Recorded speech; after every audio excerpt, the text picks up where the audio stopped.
नमस्कार. महाराष्ट्रातील विविध क्षेत्रातील बातम्या झटपट आपल्या मोबाईलवर पाहण्यासाठी लगेचच सबस्क्राईब करा राष्ट्रशक्ती लाईव्ह न्यूज आणि सोबत बेल आयकॉन प्रेस करायला विसरू नका.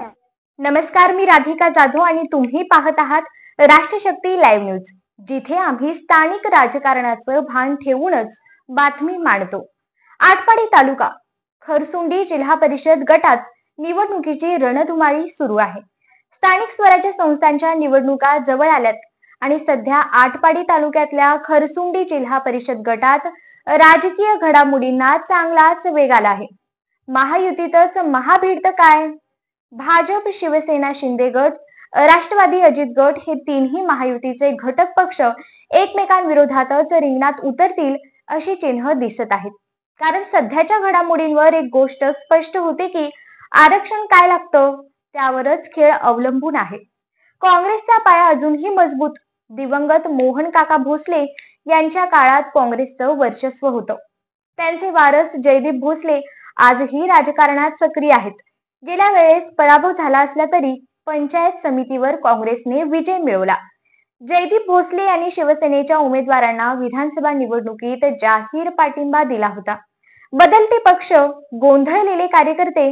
माजी आमदार राजेंद्र अण्णा देशमुख यांनी भाजप सोडून राष्ट्रवादी, अजित गट प्रवेश केला, तर वैभव यांनी राष्ट्रवादी सोडून भाजपमध्ये प्रवेश केला.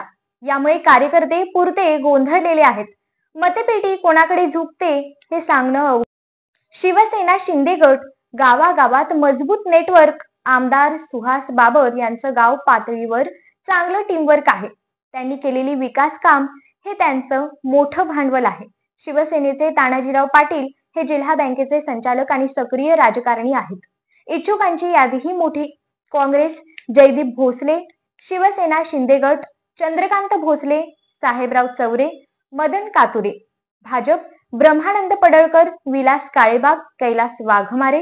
गणांचा भौगोलिक परिसर खरसुंडी गण, खरसुंडी, चिंचाळे, धावडवाडी, मानेवाडी, नेलकरंजी इत्यादी घरनिकी गण. घरनिकी झरे, पिंपळे, बुद्रुक, घानत, कुरुंदवाडी इत्यादी या भागात जातीय समीकरण, विकास काम आणि स्थानिक संबंध हीच मतांची दिशा ठरवतील की निर्णय कुणावर. माजी आमदार राजेंद्र देशमुख, सदाशिव पाटील आणि वैभव पाटील हे स्थानिक नेते कुणाला पाठिंबा देतात हेच निवडणुकीचं अंतिम समीकरण ठरवणार आहे. सध्या सगळं आरक्षणावर अडलेलं. ते जाहीर झाल्यावर चित्र पूर्ण स्पष्ट होईल. पण महायुतीतूनच लढाई रंगली तर एकमेकांना पाणी पाजणं हे नक्कीच. मी राधिका जाधव राष्ट्रशक्ती लाईव्ह न्यूज वरून सांगते, स्थानिक निवडणुका म्हणजे केवळ गाव पातळीवरचा संघर्ष नाही, तर राजकीय बुरुज हलवणारी चाणाक्ष खेळी असते. आम्ही पोहोचवते गावागावातून तुमच्यापर्यंत खरी बातमी. राष्ट्रशक्ती, आवाज जनतेचा, भिडतो सत्याला.